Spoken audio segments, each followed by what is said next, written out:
Guys इस video में हम देखने वाले हैं ट्रैकिंग एरिया। ट्रैकिंग एरिया क्या होता है? ट्रैकिंग जो टैग होता है आपका 4G में टैग होता है और 3G में आपका राउटिंग एरिया होता है।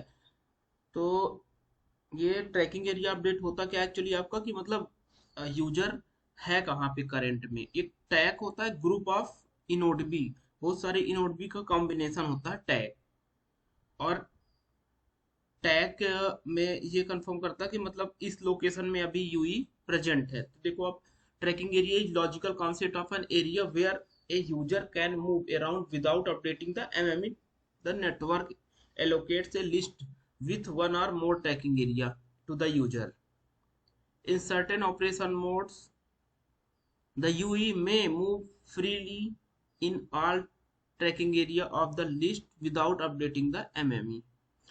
एमएमई को बिना अपडेट किए ये उस टैग एरिया में अपना मूव करता रहेगा। You can think to tracking area is routing area होता है अपना यूएमटीएस में। तो टैग इतना समझो आप कि जो इनोडबी का कॉम्बिनेशन होता है वो होता है टैग।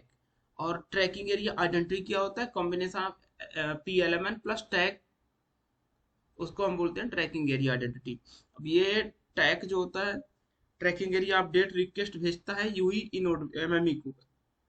एमएमई कभी कभी कुछ केसेस में रिजेक्ट भी कर देती है, ट्रैकिंग एरिया अपडेट रिजेक्ट भी आ जाता है। तो ये टाइमर होता है, विद इन टाइमर अब ये सक्सेसफुल हो जाना चाहिए।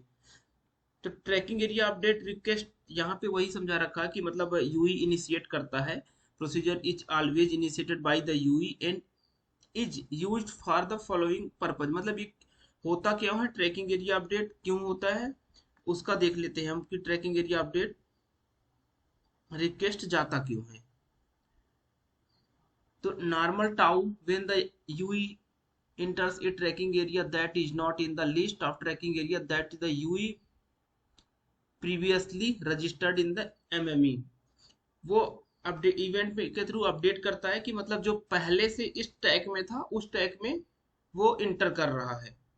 कंबाइंड ट्रैकिंग एरिया अपडेट के केस में क्या होता है, जबकि जब when a UE operating in C S P S mode 1 या C S P S mode 2 में इंटर होता है, तब तो कंबाइंड ट्रैकिंग एरिया अपडेट होता है। पीरियोडिक ट्रैकिंग एरिया अपडेट कब होता है? Upon the expiry off timer T3412। जब T3412 टाइमर एक्सपायरी होने लगता है तब पीरियोडिक टाइमर अपडेट रिक्वेस्ट जाता है। ये लेयर 3 के मैसेज में आप देखोगे ये सारा कुछ आपको दिखेगा। एमएमई लोड बैलेंसिंग ये कब होता है? when the UE receive RRC connection release message with the coach load balancing tracking area update required, it initiate tracking area update procedure। तो ये केसेस है, उस केस में ट्रैकिंग एरिया अपडेट सेंड होता है। अब देखते हैं हम सर्विस रिक्वेस्ट। सर्विस रिक्वेस्ट क्या होता है?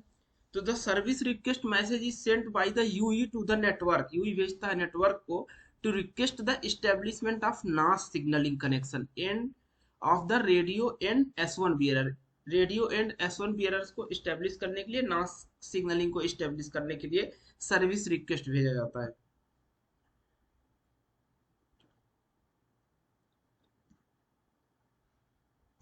तो बेसिकली आपने समझ गया कि सर्विस रिक्वेस्ट कब सेंड करता है? जब उसको नास सिग्नलिंग कनेक्शन स्टेब्लिश करना हो, या रेडियो बियरर या फिर एस वन बियरर, उस केस में सर्विस रिक्वेस्ट सेंड का होता है।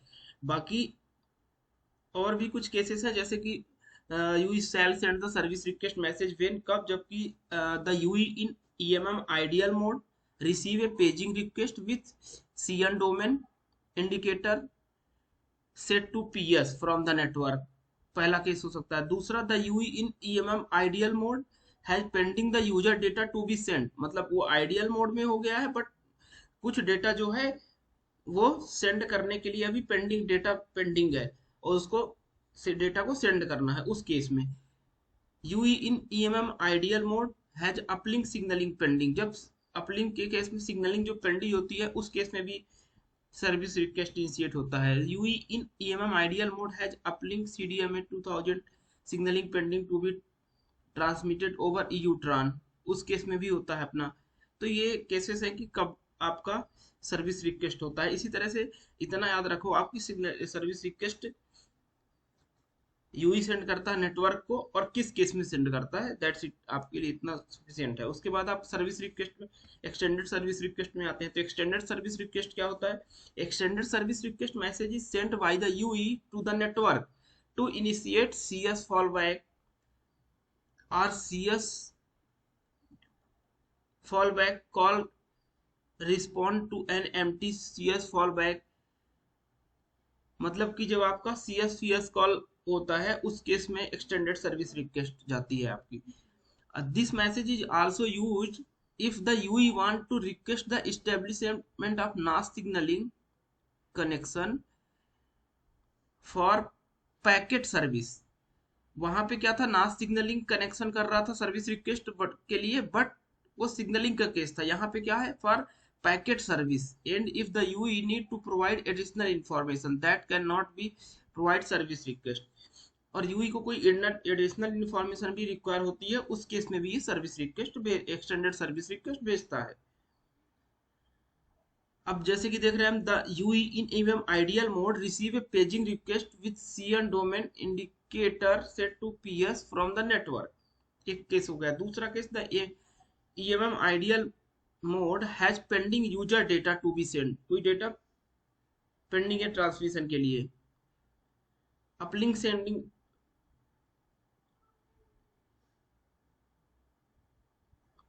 सिग्नलिंग पेंडिंग है उस केस में। तो ये हो गया आपके सर्विस रिक्वेस्ट और एक्सटेंडेड सर्विस का रिक्वेस्ट का। और बाकी आपको थोड़ा डीप में देखना तो आप स्क्रीनशॉट लेके पढ़ लेना। पेजिंग का है, पेजिंग मैंने पहले ही आपको बता रखा कि पेजिंग नेटवर्क भेजता है यूई को कि I have something for you करके मैसेज भेजता रहता है, कि एक तरह से अवेलेबिलिटी बताता है कि वो करते रहे ऐसा। अब हम देखते हैं कि ईपीएस सेशन मैनेजमेंट। हमने देखा था कि जो नास है दो टाइप के होते हैं, ईपीएस मोबिलिटी मैनेजमेंट और ईपीएस सेशन मैनेजमेंट। तो ईपीएस में मोबिलिटी मैनेजमेंट में हमने देख लिया था, अब ईपीएस सेशन मैनेजमेंट में देखते हैं। ईपीएस मोबिलिटी मैनेजमेंट में जितना भी हमने देखा वो क्या होता है, वो मोबिलिटी मतलब मूवमेंट के लिए सिग्नलिंग जो होती है उस पे यूज होता है। और ये ईपीएस सेशन मैनेजमेंट, इसमें सेशन बनाने के लिए, डेटा ट्रांसमिशन सेशन बनाने के लिए वो होता है ये ईपीएस सेशन मैनेजमेंट। इसमें भी दो होते हैं, procedure related to EPS bearer context, और दूसरा होता है ट्रांजिशन रिलेटेड प्रोसीजर।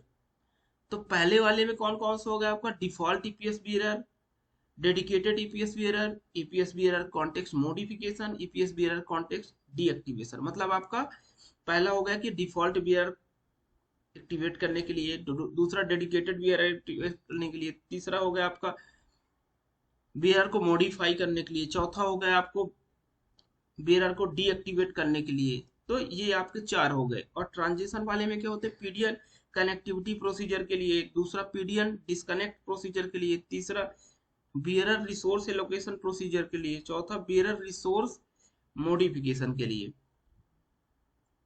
तो ये बहुत इजी है याद रखना कि पीडीएन कनेक्टिविटी प्रोसीजर के लिए, पीडीएन डिस्कनेक्ट प्रोसीजर के लिए, बियरर रिसोर्स एलोकेशन के लिए, और बियरर रिसोर्स मॉडिफिकेशन के लिए, ये चार है। अब इन मैसेजों का हम देखेंगे कि जैसे कि default EPS bearer activate default EPS bearer context request कब जाता है। तो ये देखो आप, activate default EPS bearer context request कौन भेजता है, नेटवर्क भेजता है यूई को। विद इन दिस टाइमर ये रिक्वेस्ट कंप्लीट हो जानी चाहिए। ये टी 3485 ये टाइमर है आपका। इसमें अपना ऑपरेटर अपने हिसाब से अपना टाइम सेट करके रखते हैं कि इतना मिली सेकंड टाइम है इसको इस्टेब्लिश होने के लिए। तो the purpose of the default bearer context activation procedure establish the default EPS bearer context between the UE and the EPS। The default EPS bearer context activation procedure is initiated by the network। जैसे कि हमने पहले बताया कि ये network के through initiate की जाती है।